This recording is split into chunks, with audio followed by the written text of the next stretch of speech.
ये एक्चुअली कहानी पूरी छल की है इसमें। डायरेक्ट इनडायरेक्ट रूप से आप डरा रहे हो। मैंने जिंदगी में ऐसा कोई मसीहा नहीं देखा जो महिला सम्मान ही नहीं कर पाया। घर पे आके बोला कि बेटी को मेरे साथ में कर दो, मेरी छोटी बहन रहेगी। क्योंकि रियलिटी में तो उसने समाज को कोई रिजल्ट दिया ही नहीं है। दलित समाज का कोई नेता नहीं है, ये जो है खाली पैसा कमाने का काम कर रहा है। दलित समाज के नाम ले लेके जो भी निर्णय होगा हम इकट्ठा होकर के जो है इसका प्रोटेस्ट करेंगे। और जो सच्चे दलित हितैषी है उन्हीं के साथ मेरे चंद्रशेखर सरी के धोखेबाज शोषणकर्ता के साथ में ना रहे।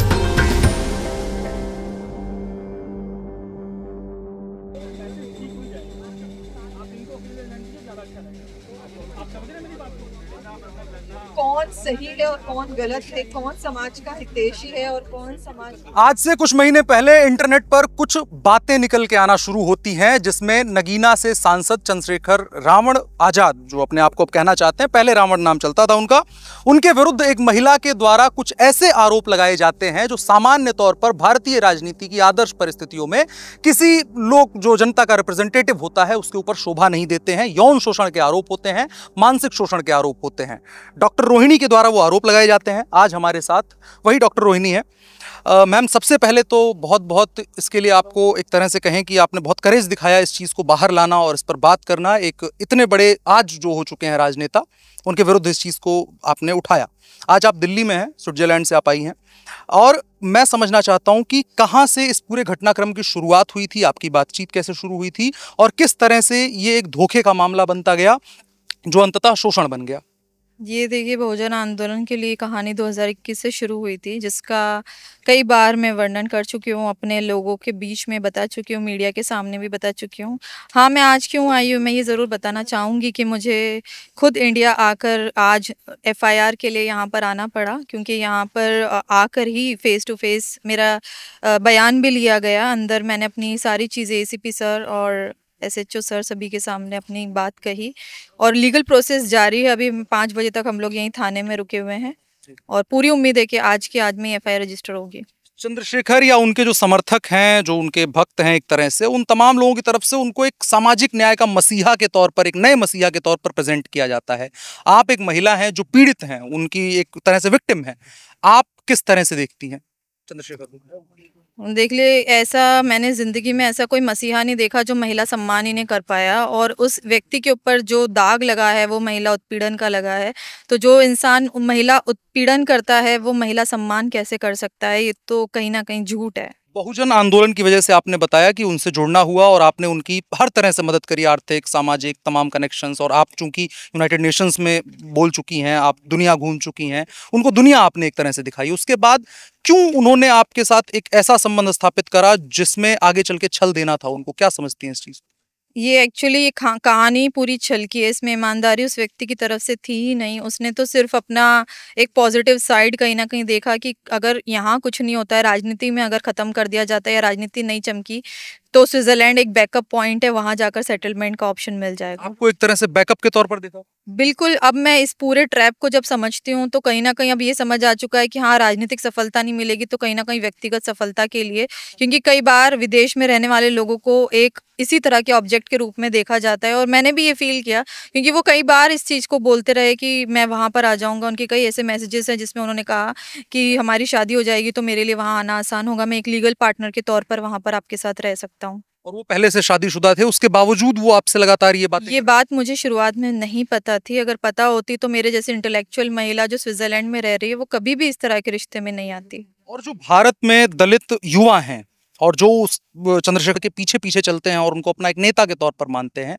आप किस तरह से उनको मैसेज देना चाहेंगी आज की तारीख में, उन युवाओं को, उन तमाम लोगों को जो कहीं ना कहीं उनके पीछे, उनको एक उनमें एक उम्मीद नजर आती है? क्योंकि देखिए, समाज को सच्चाई, ईमानदारी देखनी बहुत ज़रूरी है। अंधभक्ति तो किसी भी तरह से सही नहीं होती है। जो सच है वो लोगों के सामने है। लीडर हमारा वो होता है जो हमें सही मार्ग दिखाए, सही रास्ता दिखाए।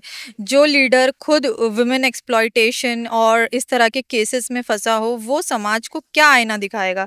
जिसके अंदर संघर्ष करने की ताकत नहीं, जो सेक्रीफाइस नहीं करना चाहता हो, जिसको स्ट्रगल नहीं करना आता हो, वो कैसे हमारा लीडर बनेगा? लीडरशिप क्वालिटी कहाँ से हुई है? तो ये समाज को समझना होगा। अगर वो व्यक्ति जेल नहीं जाता एक बार तो शायद शायद वो समाज को अपने संघर्ष की कोई कहानी भी नहीं सुना पाता कि मैंने समाज के लिए ये किया, क्योंकि रियलिटी में तो उसने समाज को कोई रिजल्ट दिया ही नहीं है, कहीं किसी भी उत्पीड़न में न्याय दिलाया ही नहीं है।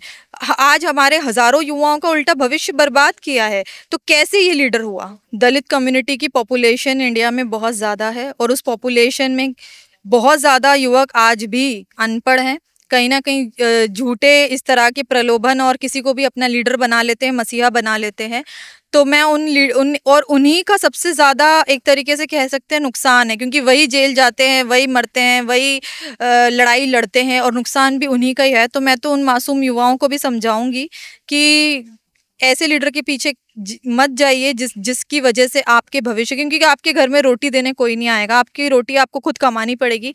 और जब आपके ऊपर पुलिस केसेस रहेंगे, एफआईआर होगी, तो ना आपको सरकारी नौकरी मिलेगी, ना आप किसी तरह से विदेश जा पाओगे, ना आप एक सम्मान का जीवन जी पाओगे। तो आपको सबसे पहले तो अपने ऊपर फोकस करना चाहिए। क्योंकि आप अपने आप को कहती हैं कि मैं बाबा साहब अम्बेडकर को मानती हूं और उनके आदर्शों पर चलती हूं, आप आज इंडिया में कैसी दलित लीडरशिप देखना चाहती हैं, कैसा चाहती हैं कि जिससे दलित युवाओं का, दलित समाज का और भला हो, बेहतर चीजें हो सकें? देखिए, समाज का भला एक ईमानदार नेतृत्व ही कर सकता है, और ईमानदार नेतृत्व आज की तारीख में मुझे चंद्रशेखर में तो कहीं से कहीं नजर नहीं आता है।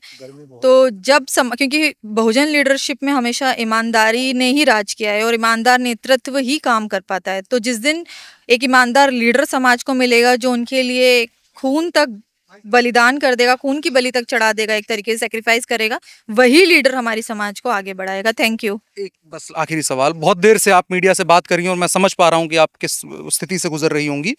आज आप थाने में आई हैं, पुलिस से लंबी बातचीत हुई, मैं आप पूरी चीजों को फॉलो कर रहा हूँ, सुबह से हम बैठे हुए हैं।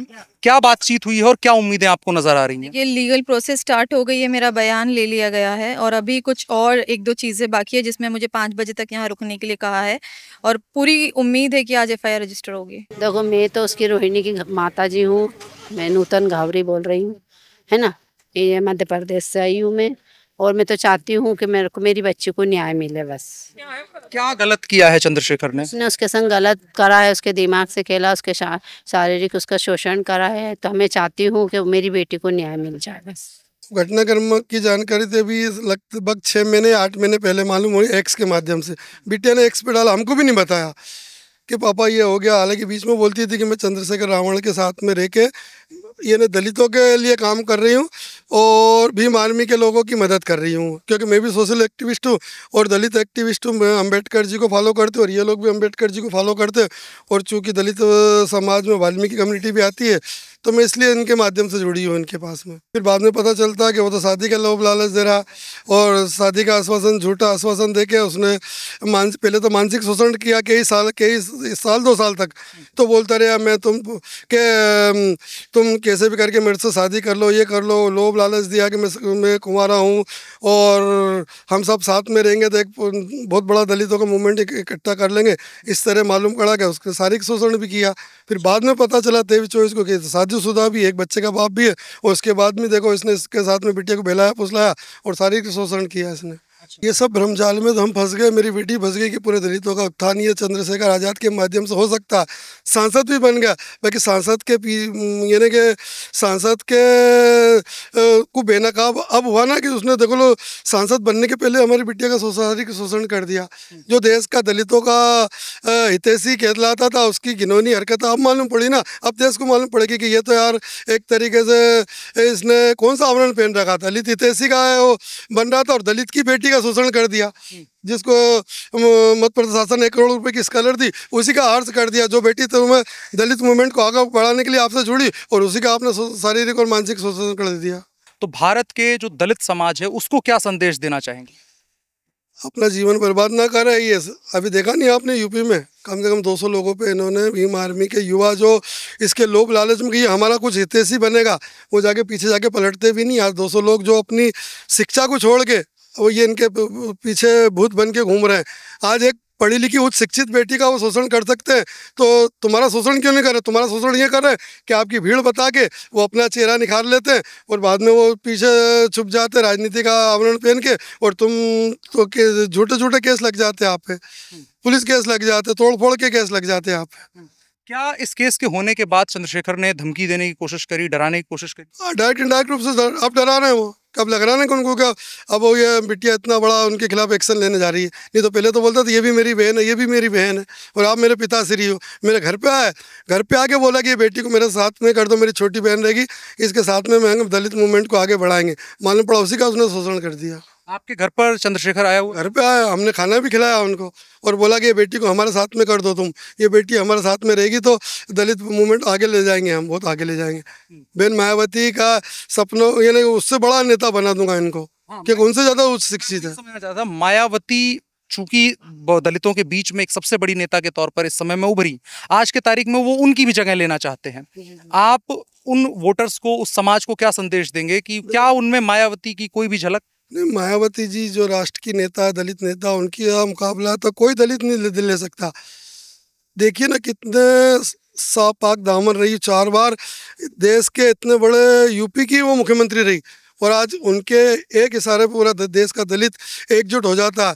आज इन्होंने तो केवल युवाओं को बरगला रखा है, वो युवा बरगला में नहीं आए, और जो सच्चे दलित हितैषी है उन्हीं के साथ मेरे चंद्रशेखर सरी के धोखेबाज शोषणकर्ता के साथ में ना रहे। मैम, अभी डॉक्टर रोहिणी का केस रजिस्टर होने के प्रोसेस में है, आप उनकी लॉयर हैं, एक तरह से लीगल एडवाइज़र के तौर पर भी आप काम कर रही हैं, वो विदेश में रहती हैं।